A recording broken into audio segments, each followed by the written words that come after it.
Bonjour à toutes et à tous et bienvenue pour ce live spécial enquête ADP taux de croissance américain. Johan Nizar, très heureux de vous retrouver. Et oui, donc les statistiques américaines viennent de tomber il y a quelques instants et elles sont excellentes. L'enquête ADP annonce la création de 237 000 créations d'emplois le mois dernier, lorsque le consensus en attendait 183 000, pardonnez-moi, et le taux de croissance donc bondit au deuxième trimestre. Il bondit de 3% et c'est largement supérieur aux 2,6% qu'attendait le consensus. On parle tout de suite donc des marchés, mais tout de suite je vous laisse prendre connaissance de l'avertissement lié au risque de trading et je vous rappelle donc que vous disposez du chat pour faire part de vos commentaires et vous pouvez également laisser vos questions. Alors le trading avec l'effet de levier amplifie toujours les gains et les pertes. Un compte risque limité présente un risque de perte du capital investi. L'investissement sur compte titre présente un risque de perte en capital. IG fournit exclusivement un service d'exécution d'ordre. Cette présentation est donnée à titre indicatif et ne saurait être considérée comme un conseil ou une recommandation. Voilà donc pour cet avertissement lié au risque de trading et le dollar donc qui bien sûr progresse face à l'euro, repli technique donc de l'euro-dollar qui retombe sur cet ancien niveau de résistance qui devient désormais un niveau de support à 1,1890. Donc il n'y a pas de cassure en cours, bien toutefois que l'euro-dollar soit sous pression, en tout cas ce premier niveau de support soit sous pression, après donc ces très bonnes statistiques parues il y a quelques instants aux États-Unis. Regardez d'ailleurs l'indicateur de momentum RSI accentue sa baisse en données 4 heures suite à un triple top. Je vous rappelle qu'on peut effectuer du trading, du chartisme, sur l'indicateur RSI. Euro-dollar donc sous pression et en données journalières, ce que cela nous donne. Donc en effet, suite au doji d'hier, en effet encore les doji sur un plus haut pluriannuel, en effet le taux de change donc euro-dollar qui se replie et comme j'ai expliqué donc il s'attaque à ce point haut, à son point haut de la séance du 2 août qui était jusqu'à présent, jusqu'à la séance de vendredi dernier, donc le point haut du mois d'août. Donc pour le moment en effet le premier niveau de support est attaqué sur l'euro-dollar, mais n'est pas cassé, du moins pas encore. On voit qu'il y a une accélération de la volatilité. On aurait pu en effet s'attendre à plus de volatilité, mais on sent tout de même un, un regain finalement d'activité sur le taux de change euro-dollar. Donc euro-dollar en effet qui travaille toujours donc ce seuil à 1,19, 1,1890 pour être précis, qui est donc un ancien niveau de résistance qui joue désormais un rôle de support. Alors merci à tous d'être présents en effet pour ce rendez-vous inhabituel en ce mercredi. Mais en effet, les statistiques nécessitaient donc un point sur les paires majeures en dollars et donc le GBP/USD qui, après avoir rebondi sous l'effet du repli du dollar américain, donc suite à l'intervention de Janet Yellen vendredi dernier, que fait le GBP/USD? À l'image de l'euro-dollar, il a clôturé hier sous la forme d'un doji et donc en effet, suite à ce doji, il se replie et donc reprend la direction de ce niveau à 1,2837 que l'on peut d'ailleurs ajuster, que l'on peut déplacer, puisqu'en effet, entre-temps, un support s'est formé sur les 1,2846. Donc en effet, le GBP/USD pourrait aller tester et travailler dans les prochaines heures les 1,2846 qui pourrait jouer un rôle de pivot à court terme, c'est-à-dire que soit il ferait réagir le marché en le soutenant, soit au contraire, attention à l'éventuelle cassure qui relancerait un risque baissier, auquel cas le marché pourrait retrouver ce point bas de ce doji d'ailleurs justement du 24 août à 1,2773 et pourquoi pas même s'enfoncer jusque ce niveau de support à 1,2730. En données hebdomadaires, le GBP/USD, on voit qui a préservé son premier niveau de support, qui préserve pour le moment son premier niveau de support à 1,2730 puisqu'il a rebondi la semaine passée, comme vous le voyez, mais on sent un GBP/USD qui reste sous pression malgré la faiblesse du dollar américain qui, donc je le rappelle, qui rebondit suite à ces deux statistiques majeures qui viennent de paraître aux États-Unis. Le taux de change USD-Yen qui se maintient à l'intérieur de son range entre les 108,55 et 113,88 malgré finalement le breakout qui est apparu sur le cours de l'once d'or en fin de semaine dernière Je rappelle que le cours de l'once d'or donc a franchi les 1300 $. Malgré cela, finalement, le taux de change USDN tient son niveau de support à 108,55. Alors en effet, techniquement, ce premier niveau de résistance à 110,922 pourrait être atteint dans les prochaines heures. Mais techniquement, en effet, le marché pourrait donc, en cas de franchissement des 110,92, retrouver la partie supérieure de ce range et donc cette résistance majeure à 113,88. Donc en effet, c'est un scénario probable. Pour le moment, le marché, finalement, cette stratégie de trading range prend forme sur le marché USD-Yen. Donc en effet, malgré finalement un regain d'aversion au risque sur fond de tension géopolitique, l'USD-Yen reste vendu face au dollar. En effet, ça peut paraître étrange, mais on le voit, l'analyse technique semble l'emporter sur l'analyse fondamentale et le dollar, donc, qui rebondit, soutient le taux de change USD-Yen, donc, qui pourrait, en cas de franchissement des 110,92, retrouver les 113,88 et donc maintenir son trading range. USD-CAD qui sera impacté aujourd'hui par la publication des stocks de pétrole aux États-Unis et qui sera également impacté demain par le taux de croissance au Canada. Ce sera à 14h30, donc bien sûr j'en parlerai dans mon point de marché, comme tous les jeudis. Le taux de change USD-CAD donc qui tente de rebondir sur ce support mensuel majeur. On voit le rebond qui prend forme. Support mensuel de long terme à 1,2495 $ canadiens, et donc qui soutient le taux de change USD-CAD. En données journalières, un autre support a pris forme, un support donc que je trace sous vos yeux immédiatement. Support 1,2432 qui soutient donc en données journalières ce taux de change USD-CAD, donc qui est soutenu par une zone de support située entre 1,2495 et 1,2432. Donc en effet, le taux de change USD-CAD techniquement pourrait à court terme retrouver les 1,2640, puis pourquoi pas aller chercher également son point haut effectué le 15 août dernier à 1,2780. Donc en cas de poursuite de ce rebond, techniquement en tout cas, ce scénario me paraît plausible et logique et cohérent. Et ce scénario serait bien sûr invalidé en cas de cassure de ce support à 1,2495. Cette zone de support finalement, 24,95, 1,24,32. Voilà donc pour le taux de change USD-CAD. Avant de parler de l'AID-USD, du NZD-USD, je vous rappelle donc que vous disposez du chat. D'ailleurs, vous êtes nombreux à me saluer sur le chat. Bonjour à chacun d'entre vous. N'hésitez pas à laisser vos commentaires et poser vos questions. Et merci à tous d'ailleurs d'être présents, car je vois qu'il y a une forte audience. Donc merci, sachez que ça me fait énormément plaisir. L'AID-USD désormais. L'AID-USD, bien sûr, qui effectue un repli technique. D'ailleurs, un repli technique sous une résistance à 0,7956, qui n'a pas encore atteint notre objectif, qui était à 0,80, quasiment, car il a effectué un plus haut journalier à 0,7995. On voit donc qu'il y a un repli sous cette zone de résistance entre les 0,80, qui est un seuil psychologique, et, comme vous le voyez donc sur mon graphique, cette résistance journalière à 0,7956. Toutefois, en données hebdomadaires, finalement, le marché poursuit son rebond dans le sillage de son pullback effectué il y a 2 semaines sur cette ancienne résistance devenue support à 0,7835.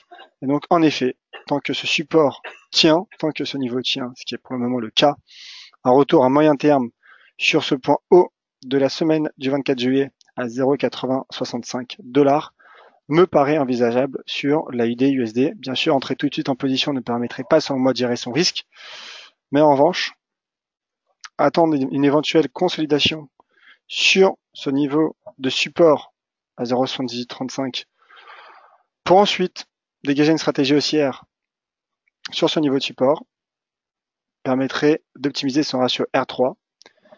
Et bien sûr, ce scénario serait invalidé en cas de cassure des 0,7835.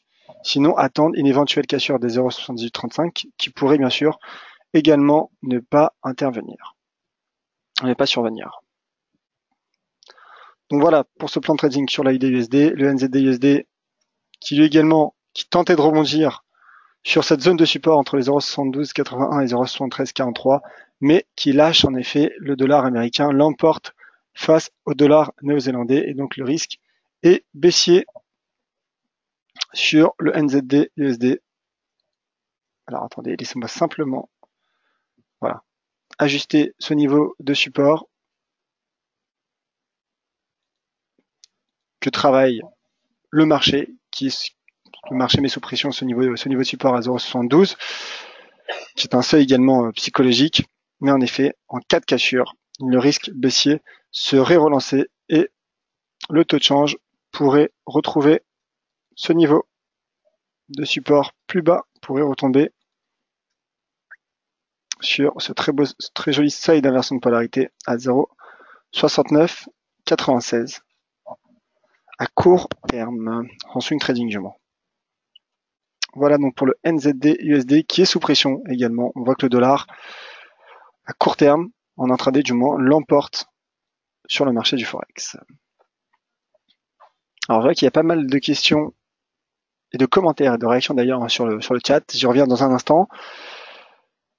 Le temps de parler de Wall Street et du Dow Jones. Donc n'hésitez pas, si vous avez d'autres commentaires, à les laisser, à me les faire savoir sur le chat. J'y reviendrai dans un instant.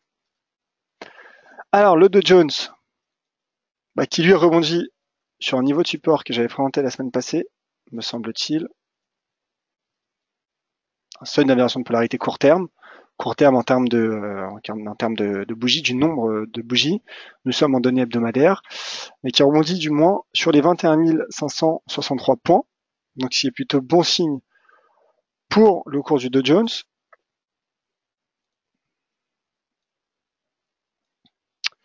Alors je parlais, il me semble que c'était hier, d'un fanion qui prenait forme, un fanion aux allures de triangle rectangle sur le Dow Jones, et on voit que le marché tente d'en sortir par le haut. Je rappelle que le fanion est une figure de continuation. Donc en effet, là, il s'agit donc des 21 563 points, qui est le niveau de support en données hebdomadaires. Mais en données journalières, il y a un très beau seuil d'inversion de polarité également à 21 687 points, qui soutient également le cours du Dow Jones. Donc en effet, en cas de confirmation de sortie par le haut de ce triangle rectangle, ma prochaine cible se situerait à 22 016 points, puis second objectif sur ce point haut de la séance du 8 août à 22 180 points. Donc, potentiel haussier pour le cours du Dow Jones qui pousse, mais ce potentiel haussier serait relancé en cas de confirmation donc de cette sortie par le haut de ce triangle rectangle. Confirmation car en effet la bougie n'est pas encore clôturée. Donc bien sûr, on suivra cette configuration tout au long de l'après-midi et également demain dans mon webinaire à 14h30. Je vous attends nombreux, bien évidemment. Un mot sur le S&P 500. S&P 500 également qui est soutenu donc par cette zone de support située entre les 2418 et 2425 points, qui tente de rebondir à l'image du Dow Jones. Donc en effet, très joli niveau de support également hebdomadaire à 2425 points. Techniquement, le S&P qui pourrait en swing trading retrouver les 2463 points. Mais comme je l'expliquais tout à l'heure, pour une des paires sur le Forex, entrer tout de suite en position ne permettrait pas, selon moi, de gérer son risque convenablement. Mais en tout cas, un retour donc à moyen terme sur les 2480 points en deuxième cible me paraît également envisageable sur le S&P 500, et ce scénario serait invalidé en cas de cassure des 2425 points. Voilà donc pour ce tour d'horizon Forex et Wall Street. Suite donc à ces statistiques, à ces très bonnes statistiques parues il y a quelques minutes aux États-Unis. Je rappelle l'enquête ADP qui a annoncé donc 237 000 créations d'emplois dans le secteur privé aux États-Unis le mois d'août, alors que le consensus en attendait 185 000, et le taux de croissance qui a bondi au deuxième trimestre de 3% selon la première estimation, alors que le consensus l'attendait à 2,6%, 2,7% même. Alors passons aux questions Question de la part de Jacques. Bonjour, en cas de franchissement du support euro-dollar, quel serait le prochain niveau de support? Alors, mon cher Jacques, voici mon graphique. 4 heures. Prochain niveau de support, donc, à 1,1825, qui était la résistance intermédiaire, entre guillemets. Intermédiaire qui, en effet, se situait en plein milieu d'un range, de ce range entre les 1,1689 et 1,1890. Donc, on voit qu'il y a eu plusieurs rejets sous les 1,1825. Donc, en effet, en cas de cassure qui n'a pour le moment pas encore lieu, qui n'a pas lieu tout simplement, des 1,1890. Donc ma cible scénario donc serait d'attendre une consolidation sur les 1,1825. Voilà vers quoi pourrait retomber le taux de change euro-dollar selon l'analyse technique. Mais je le répète, pour le moment il n'y a pas de cassure. En effet, rebond du dollar américain, mais pas de breakout.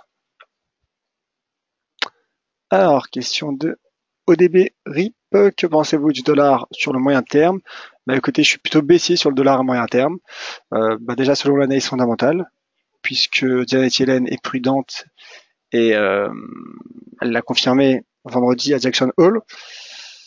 Et d'autant plus que même lorsque la Fed effectue finalement des resserrements monétaires, le marché vend tout de même du dollar américain.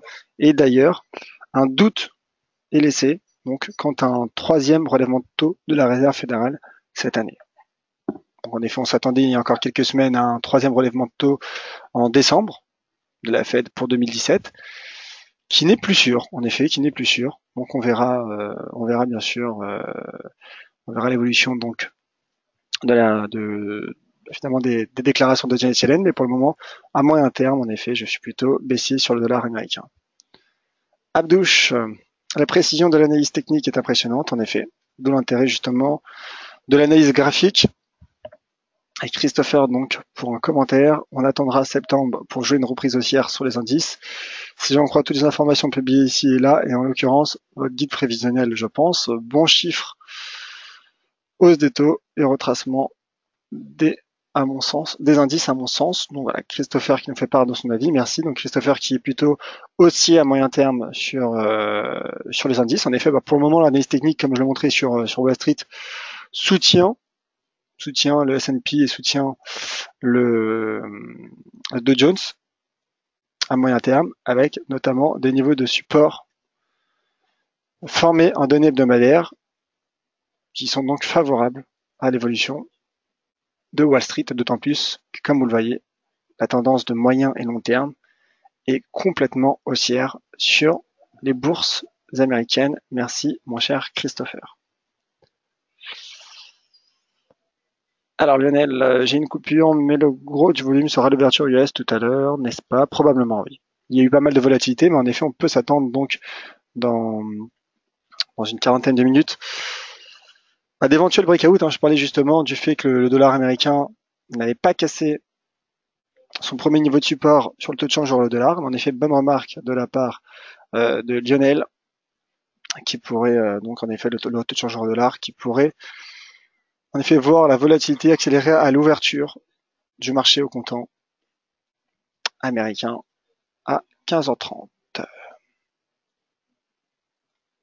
Alors, plus d'autres commentaires, ni de questions sur le chat, visiblement. Merci à toutes et à tous donc d'avoir suivi ce live spécial. Si vous avez d'autres questions, d'autres commentaires, n'hésitez pas à me faire savoir sur Twitter, @yoavnizar. Vous pouvez également suivre tout au long de la journée mes graphiques, mes analyses, mes articles. Donc sur Twitter, n'hésitez pas, je vous attends nombreux tout de suite. Et bien sûr, demain de vive voix à 14h30 pour analyser avec un peu plus de recul ces statistiques, l'impact donc de ces statistiques américaines. Demain, on parlera bien sûr donc du taux de croissance au Canada, mais également de l'indice PCE qui est également une statistique majeure aux États-Unis, indice de dépenses de consommation des références des ménages. Pour le mois de juillet, attendu également à 14h30. Donc on suivra tout cela ensemble. Merci à toutes et à tous pour ce live spécial. À tout de suite sur Twitter et à demain 14h30. C'était Yoav Nizar pour DailyFX. Au revoir.